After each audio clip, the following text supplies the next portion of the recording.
আর কি দেখা হবে তোমার সাথে, পাবো কি তোমার আলিঙ্গন? দেখা দিও এসে তুমি মরিবার কালে, শীতল বুকে রাখিও মাথা শেষ বিদায়ের কালে।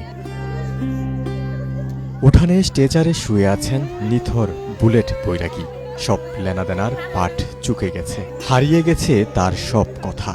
কোনোদিন আর প্রিয়জনের নাম ধরে ডাকবেন না, বলবেন না সুখ দুঃখের কোনো কথা। কিন্তু স্বামী হারানোর আকস্মিক বেদনায় স্তব্ধ স্ত্রী উর্মিহীনার এখনো অনেক কথা বাকি।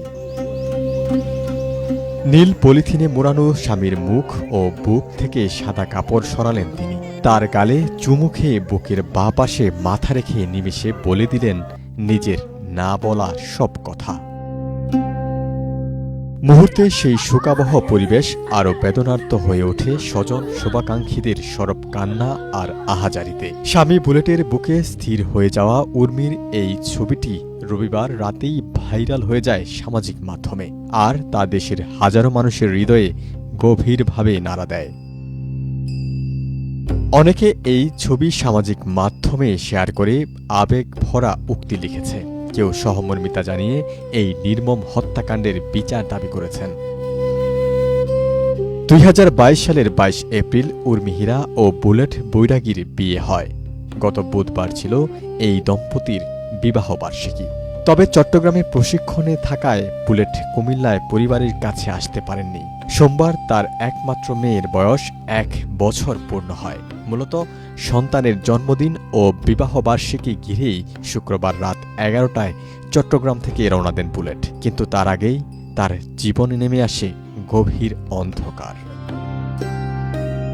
বুলেটের মা নীলিমা বৈরাগী আক্ষেপ করে জানান, ছেলেকে এত যত্নে বড় করেছিলাম যে মৃতদেহ দেখার সাহস হয়নি। সোমবার আমার নাতির প্রথম জন্মদিন ছিল, সবাই আনন্দ করার কথা ছিল, কিন্তু আমাদের কপালে তা সইল না।